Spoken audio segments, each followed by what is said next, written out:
disebut 2 kali di dalam kitab suci Al-Quran, dan menjadi salah satu dari 10 tanda besar datangnya kiamat.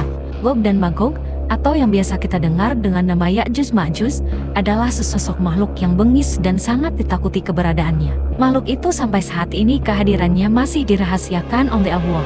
Sampai nanti masa dunia akan mengalami kehancuran kiamat. Mereka adalah manusia dan mereka pun masih dari garis keturunan Nabi Adam alaihissalam.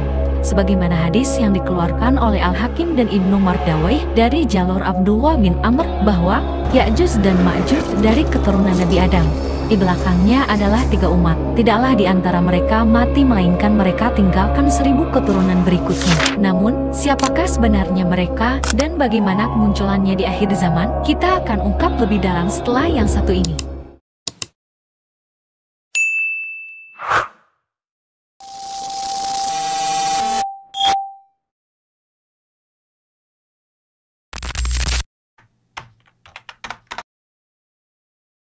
Banyak orang barat yang menganggap bahwa Ya'juj Ma'juj adalah sesosok monster mengerikan yang akan keluar dari dalam bumi. Ada juga yang menganggap bahwa dari tanda kiamat semacam terbitnya matahari dari barat dan keluarnya Dajjal hanyalah sekedar kiasan saja. Matahari terbit dari barat diartikan bahwa umat Islam akan bangkit dari barat dan Eropa. Sedangkan keluarnya Dajjal diumpamakan sebagai keburukan yang akan merajalela di akhir zaman tanpa kemunculan sosok fisiknya. Namun itu semua akan mudah terbantah dengan hadis-hadis sahih yang banyak mengindikasikan bahwa tanda-tanda kiamat itu akan terjadi sebagaimana konteks yang tertulis sesuai sabda Nabi yang mengisyaratkan tanda kiamat akan muncul dengan banyak hal yang tidak biasa dan di luar nalar. Tentu saja kita sebagai muslim kita akan banyak menemukan di dalam referensi terpercaya khazanah ilmuwan Islam. Beberapa hadis memberi gambaran siapa yang disebut sebagai Ya'juj dan Ma'juj. Sebagian berpendapat bahwa makhluk pertanda akhir zaman ini adalah keturunan Nabi Adam yang tanpa ada hubungan biologis dengan Hawa. Saat itu, Nabi Adam sedang tidur dan bermimpi basah, lalu air maninya terjatuh ke tanah, dan darinya terciptalah 2 sosok manusia buas yang bernama Ya'juj dan Ma'juj. Namun pendapat ini dinilai tidak dapat dijadikan rujukan sama sekali, karena Nabi tidak mungkin mimpi basah, dan pendapat ini dapat dibantah dengan kalam Allah di dalam Al-Quran. Saat banjir bandang di masa Nabi Nuh, Allah berfirman bahwa hanya keturunan Nabi Nuhlah yang tersisa saat itu. Jadi pendapat yang lebih tepat tentang siapa Ya'juj dan Ma'juj ialah masih keturunan Nabi Nuh dan tentu saja keturunan dari Nabi Adam juga. Nabi Nuh dikisahkan mempunyai 4 orang anak. Namun setelah banjir bandang dahsyat yang meratakan seluruh dataran di muka bumi saat itu, hanya 3 anak Nabi Nuh yang selamat karena keimanannya terhadap ajaran yang dibawakan sang Nabi. Keempatnya yakni Sam, Ham, Yafits, dan Kan'an. Namun, Kan'an tidak selamat karena tidak beriman. Singkat cerita, peradaban baru dimulai dengan ketiga anak Nabi Nuh yang mengembara ke seluruh penjuru bumi.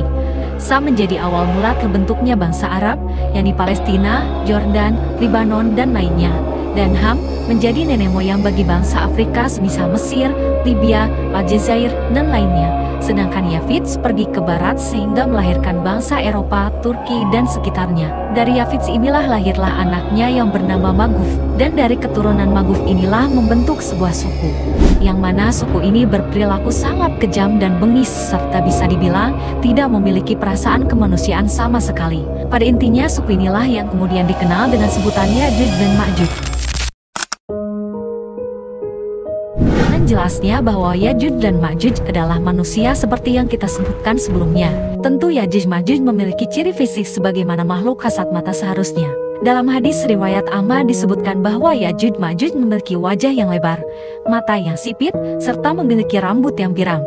Yang mana menurut Dr. Muhammad Ahmad Al-Mubayyad dalam buku yang berjudul Ensiklopedia Akhir Zaman berpendapat bahwa sifat-sifat tersebut sangat sesuai dan mirip dengan sifat-sifat dari orang Mongolia atau Tatar, yang mana bahwa bangsa Mongol adalah bangsa yang sangat ditakuti pada masanya. Mereka berhasil menaklukkan dinasti-dinasti kuat pada waktu itu. Disebutkan juga bahwa mereka termasuk dari makhluk Allah yang diberi karunia berupa umur mereka yang sangat panjang. Mereka juga adalah makhluk yang terus-menerus berkembang biak dan memperbanyak keturunan. Mereka tidak akan mati sebelum melihat 1000 anak laki-lakinya sudah bisa mengangkat senjata. Karenanya, di dalam hadis, Nabi juga mengisyaratkan bahwa saking banyaknya jumlah mereka, Allah berfirman kepada Nabi Adam yang memberitahukan bahwa dari 1000 orang yang masuk dalam neraka, 999 orang tersebut adalah Ya'juj dan Ma'juj. Dan jika dihitung dari masa kemunculan manusia pertama yaitu Nabi Adam, hingga nanti manusia terakhir yang masih hidup di bumi, Ya'juj Ma'juj masih jauh lebih banyak jumlahnya dari semua manusia yang pernah hidup di dunia. Dan nanti di akhir zaman, kita akan melihat bahwa saking banyaknya umat biadab yang satu ini, saat mereka semua sudah keluar dari belenggu dinding yang menghalangi mereka, sejauh mata memandang, kita hanya akan melihat lautan Ya'juj Ma'juj. Dan ini menunjukkan bahwa betapa luar biasa banyaknya bangsa barbar dan perusak yang satu ini. Jauh sebelum Rasulullah SAW memperingatkan bahaya dari Ya'juj Ma'juj, Nabi sudah memberitahu bahwa Ya'juj dan Ma'juj dikabarkan bisa hidup bebas dan bisa berjumpa dengan manusia lainnya. Dalam perjalanan Raja Zulkarnain, sepulang dari timur, ia pun bergegas pergi melanjutkan perjalanannya ke arah utara dan berlabuh di tempat yang terdapat dua gunung. Dua gunung itu memiliki ketinggian yang sama. Di tengah gunung tersebut terdapat satu jalan yang biasa dilewati. Konon, jalan itu adalah penghubung antara wilayah barat dan timur. Di sanalah Zulkarnain bertemu kaum manusia yang terisolir dari dunia luar.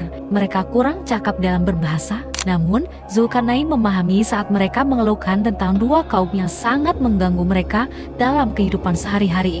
Merekalah Ya'juj dan Ma'juj. Warga setempat pun meminta Zulkarnain untuk membuatkan semacam tutup atau penghalang agar kaum Ya'juj Ma'juj tidak bisa mengganggu mereka. Mereka bahkan sudah menyiapkan upah yang sangat besar untuk Zulkarnain. Namun Zulkarnain menolak dan hanya meminta penduduk sekitar membantunya. Zulkarnain pun langsung bekerja membuat coran dari besi dan tembaga yang dilelehkan setinggi dua gunung itu, sehingga dia bisa membuat penghalang yang sangat kuat di jalan tengah yang biasa Ya'juj Ma'juj lalui.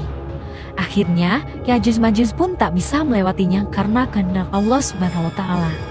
Dikatakan bahwa mereka selalu berusaha keras untuk membuka penghalang itu di waktu siang. Mereka selalu berhasil melubangi satu lubang kecil. Namun, di malam harinya saat mereka beristirahat, Allah kemudian menutup kembali lubang itu, utuh sebagaimana sebelumnya. Dan seperti itulah keadaan akan terus berlangsung tiap hari, hingga mereka akan dimunculkan kembali di akhir zaman sebagai pertanda bahwa kiamat sudah sangat dekat. Sebelum keluarnya Ya'juj Ma'juj, terdapat rentetan pertanda besar kiamat lainnya yang akan muncul terlebih dahulu. Di antaranya adalah munculnya duhon, yaitu asap yang menyelimuti seluruh dunia, lalu datangnya fitnah terbesar sepanjang masa, yakni Al-Masih Ad-Dajjal, disusul dengan munculnya Nabi Isa. Semua pertanda besar hari kiamat lainnya akan kami bahas di konten selanjutnya. Sampai saatnya setelah Duhon, Dajjal, dan Nabi Isa muncul, tibalah kehadiran Ya'juj Ma'juj dengan terbukanya dinding besi kokoh yang dulu dibuat oleh Raja Zulkarnain. Ketika itu, Ya'juj dan Ma'juj pun berkeliaran di muka bumi dan tidak ada sejengkal tanah pun di muka bumi ini yang tidak disinggahi oleh mereka. Saking brutal dan banyaknya jumlah mereka, tidak ada hewan ternak yang mereka lewati kecuali pasti mereka santap semuanya. Begitupun tidak ada danau dan sungai yang mereka lewati kecuali mereka pasti membuat danau itu kering kerontang karena saking banyaknya jumlah mereka, dan diminumnyalah air danau itu. Lalu saat rombongan terakhir dari Ya'juj Ma'juj melewati danau Tiberias, mereka kaget karena air di danau saat itu sudah habis. Ternyata air di danau itu sudah habis diminum oleh rombongan mereka yang paling depan. Pun dengan manusia yang mereka lewati sudah pasti menjadi korban kebengisan Ya'juj dan Ma'juj. Dan saat dimana mereka sudah membantai habis semua makhluk yang ada di bumi, mereka akan memanah ke langit yang menembus kelapisan awan. Sebagai informasi bahwa saking handalnya keahlian memanah Ya'juj Ma'juj, dikutip dari ceramahnya Ustadz Zulkifli, jarak tempuh panah yang dilepaskan Ya'juj Ma'juj bisa mencapai puluhan kilo. Karenanya, anak panah mereka bisa sampai tembus ke langit, dan anak panah itu kembali ke bumi dengan berlumuran darah. Mereka dengan angkuhnya mengatakan bahwa kami telah membunuh semua makhluk yang ada di bumi dan yang berada di langit, yang padahal itu adalah tipu daya saja sebagai bentuk pembiaran atas kedurhakaan Ya'juj dan Ma'juj. Mereka adalah makhluk yang sangat jahat luar biasa. Meskipun mereka adalah manusia dan masih keturunan Adam, namun mereka tidak memiliki hati nurani dan tidak berperi kemanusiaan sama sekali.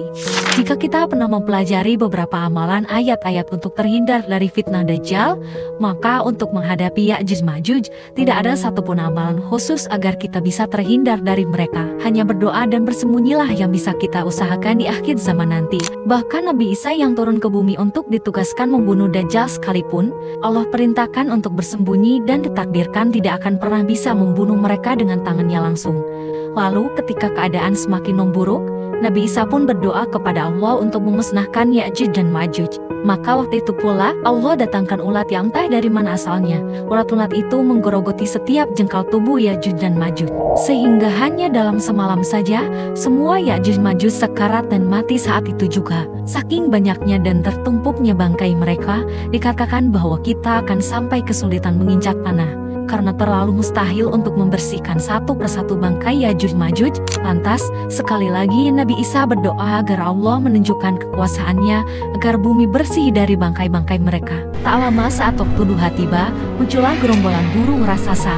Besar leher mereka sama dengan besarnya leher unta, yang mana saking banyaknya jumlah burung tersebut, manusia akan mengira bahwa siang itu adalah malam sebagaimana gerhana matahari di siang hari. Lalu mereka menukik turun dan mengambil satu persatu jasad Ya'juj Ma'juj, dan bumi pun seketika bersih dari bangkai mereka. Hanya tersisa darah dari jasad mereka dan ulat yang telah menggerogoti bangkai-bangkai mereka. Nabi Isa pun berdoa untuk kesekian kalinya, meminta agar bau dan bekas darah dari bangkai mereka dibersihkan. Lalu Allah turunkan hujan deras selama 3 hari 3 malam lamanya. Hujan ini menyapu bersih darah dan ulat bekas jasad Ya'juj Ma'juj di seluruh dataran bumi. Allah pun menghanyutkannya ke seluruh sungai dan juga ke lautan. Setelah semuanya selesai, sungai-sungai di tanah Arab kembali mengalir, tanah gersang pun kembali menjadi subur, dan rerumputan pun tumbuh seakan waktu itu surga telah turun ke dunia. Meskipun manusia pada waktu itu hanya tersisa sedikit. Allahu a'lam.